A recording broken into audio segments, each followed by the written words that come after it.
You're listening to the Edible Origins Podcast, where we explore the roots of our local food system and celebrate the farmers, ranchers, chefs, and communities that nourish us. Today I'm chatting with Chef Koel Eastman. Cole, thank you for taking the time to chat with us. Thanks, Chef.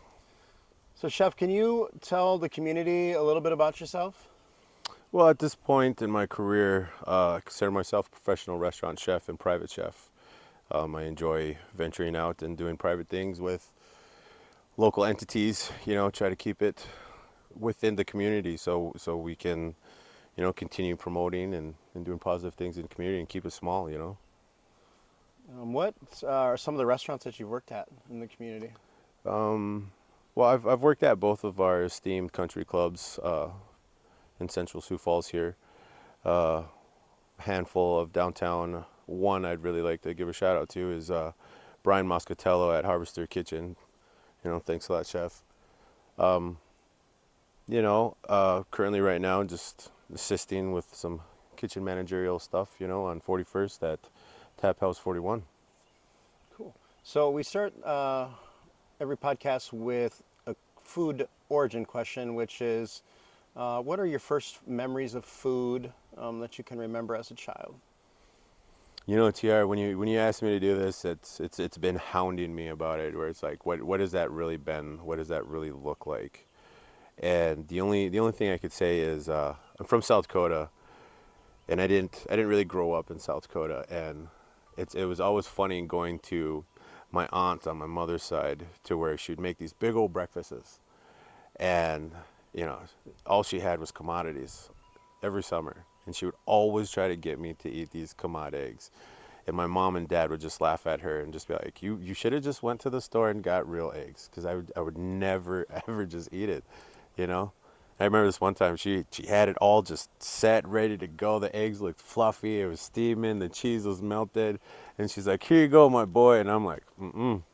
And it didn't happen. It just didn't happen. My mom just sat there, drank her coffee and smirked and laughed, and she's like, should we go to the store? And they came back with donuts from the bakery next to notice. Yes, for some of the listeners that don't know when you said the word commodities, can you explain what commodity food is? Commodity rations was given to Native American people, specifically to the reservations, as a source of food per month, an allowance of food. And, they had to find food shelf stable items so that even the military could utilize them. And that was just one of the greatest gifts that, we were blessed with when reservations were established. So besides, everyone talks about how great the commodity cheese is there anything else when you were growing up that you were like, oh, I can't wait to get this, or something that your mom made with the commodity food that you looked forward to? The commodity beef cans, like you just know it's salted beef, just stewing in its own fat. You crack that can open and it's one whole chunk, and there's enough juice and fat in there where you just have to just put it on high heat in a cast iron pan and just let it go and break it down.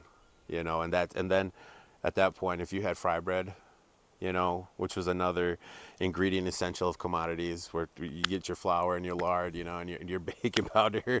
Oh man, you just sop up the juices and just this processed meat. It's just, you don't know how old it is, but it was so good. What would like family dinners look like to you, or community dinners that you'd go to look like when you were a child? I want to say it's nothing special, pretty typical of most middle class families. Um, Casseroles. I mean, like, I grew up in northern Minnesota, so it's casserole central. Norwegian people, a different band of Native American people. So yeah, I mean, just the standard casseroles. If mom had the night off and she got to cook, then fine. If not, we had instructions on how to reheat. You know, um, but typically it was like close community, and we just go to a friend's house because everyone just rotated feeding the kids in the community. It was really good. It was real bonding.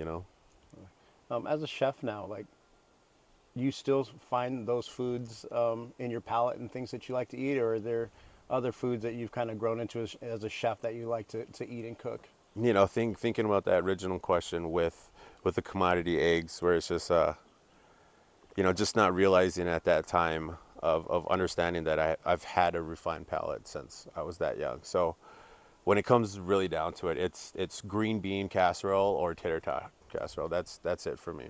Maybe every once in a while hot tuna casserole, but after that I can't do it. I can't do the spaghetti. None of it appeals to me. Like I don't eat leftovers. I specifically have a microwave in my home just for popcorn. Okay. Like we're not reheating anything up. So when you go out to eat in Sioux Falls, like where do you like to go? I'm a sucker for a good burger. So JL Beers, love it. I love that they have root beer there. It's one of a favorite beverage of mine. You know, and I'm a commonsman. You know what I mean? And I'm just a simple man. Like I'll eat Taco Bell 7 days a week if I can afford it, and if I can, if I have the time to do it, I will do it. Absolutely. What do you think? I know that you've been a cook and a chef here in town for about 15 years or so. What has changed in that 15 years that you see that are positive things? I think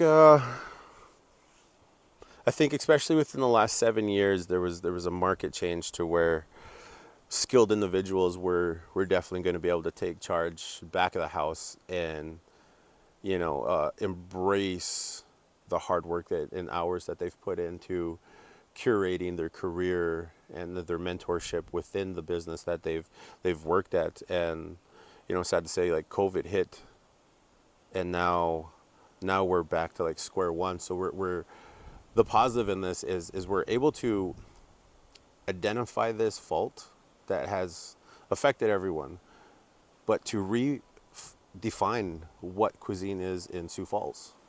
Where we're considered what the first, second, third place to have the highest per capita of restaurants, in the nation.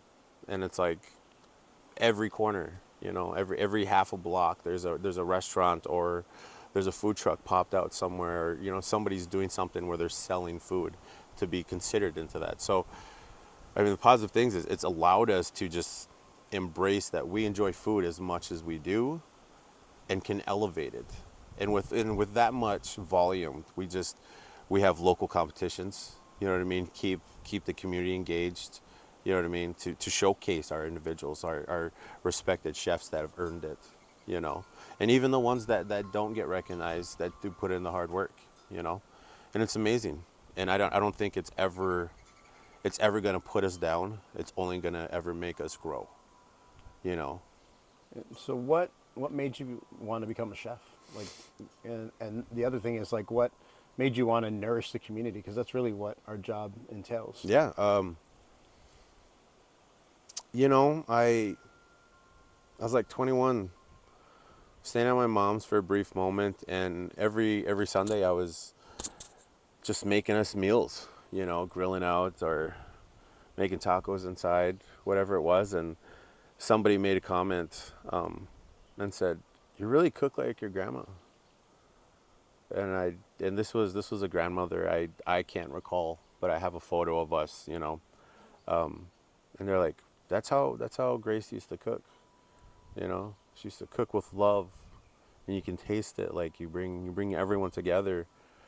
And so this, Sunday dinners, family dinners, went on for about 90 days or so, until to the point where I just sat down with myself and I was like, I need free education in this, and I'm completely grateful to, say that I went through a Job Corps program, taxpayer money, got a free education. I excelled in it very fast, and it was good for me.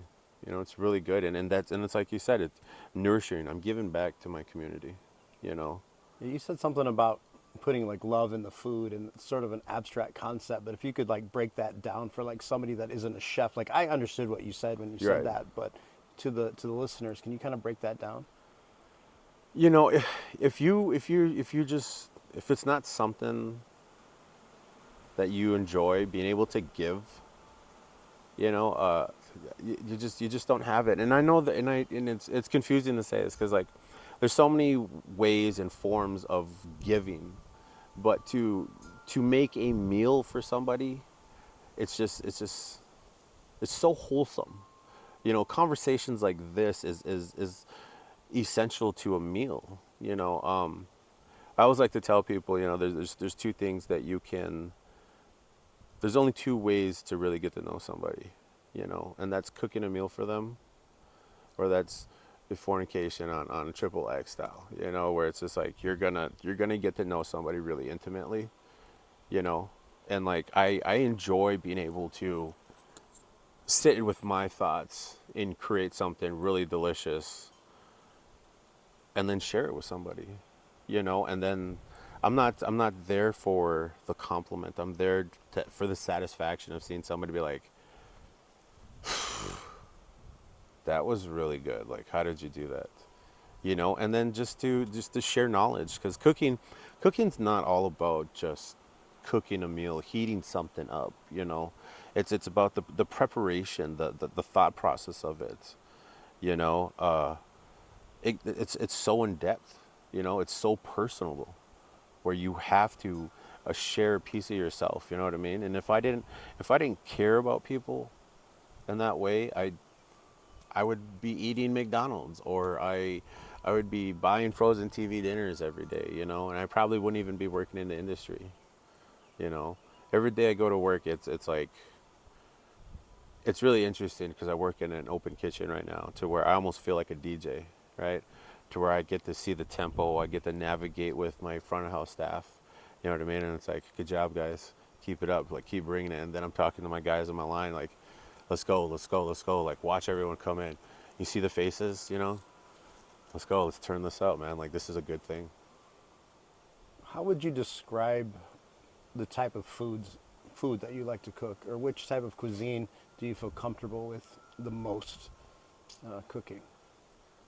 Common folk food, just simple, simple. I'm a sucker for a grilled cheese. I mean, if we want to get fancy with it, we could get fancy with it. But make me a simple grilled cheese, and I'm like, Okay, so I'm going I'm to push sold. back a little bit, because you just say grilled cheese, but here you are. You worked for Brian at Harvester Kitchen, which is considered a fancy place. Yeah. So how did you fit into an environment like that, if you feel like your style of cuisine is simple comfort food? I just I've just started to understand,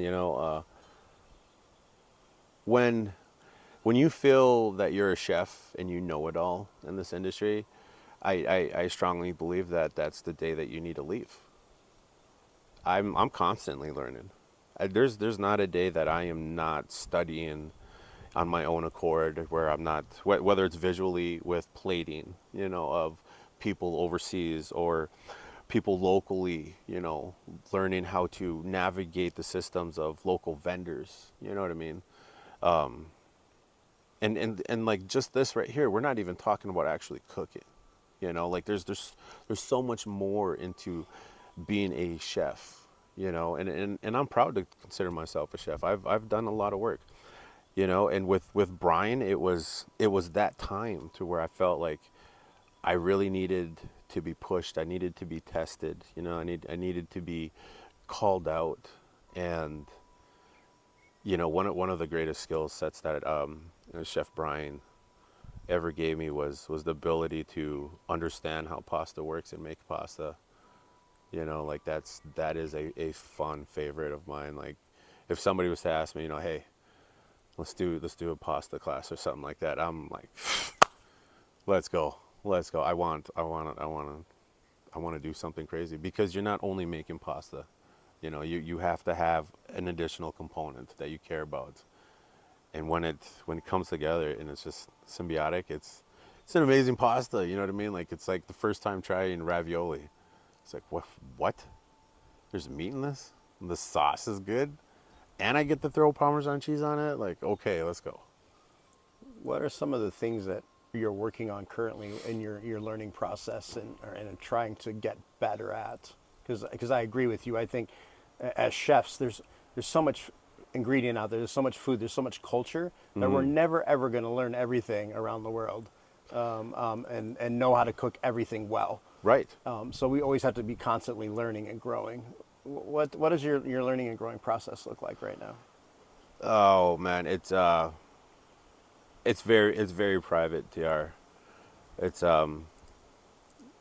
I've been wanting to look at the sector of opening up my own thing and doing my own thing, and with that, it's just it's very stressful, like I'm at the door.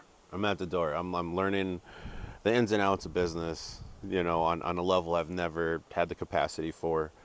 I'm understanding, you know, what it really takes, the day in, the day out of it, of this is what I have to do, this is how it has to be done. And it has to get done today on top of, retaining the job that I have, and separating the responsibilities that I have there to the responsibilities I have to myself. Like this is something I want to do, and it's a lot of reading. It's a lot more reading than I've anticipated. So the R&D of it is not too fun right now, but I mean, once I get to take that next step, I mean, I strongly believe in myself that everything's going to fall in place. If you were going to do a pop up in the next week in Sioux Falls, what would be on the menu? Ugh. If you had to throw something together, what does it look like for the people? Honestly, I would have to cop out, and it'd just have to be like fresh pasta. But I feel that Well, go in depth, like fresh pasta with what? oh man, there's a shape from this French chef, amazing woman, and it's called a berlingot, and it was stuffed with like ricotta and black truffle, and I don't even believe that she even served it with a sauce, but it was just this weird triangle shape, stuffed pasta, super super thin, really elegant and light, but just packs a punch of flavor. I got to recreate that, and that was a fun project, but such a tedious thing to where it was almost discouraging at one point, to where like I just didn't get the angle, you know. Um, but yeah, I mean, it just be 3 to 5 different pastas, It could be just a tortellini, Once I was taught how to make a tortellini, I'm like, oh, dude, we can do anything with the tortellini right now. Like, forget the ravioli, like tortellini, let's go. And a raviolo, you know what I mean? Give me some nice ricotta, you know what I mean? Put a little bit of dill in her, maybe find some like natural spruce or something, spice it up, and then put like a goose egg in it, and then cover it back up with more pasta, and then slightly put it into that slimmer pot. Ooh, and then a sexy beurre fondue sauce with it. Come on, you know what I mean? Like we're getting real elegant and real refined there. Yeah, definitely.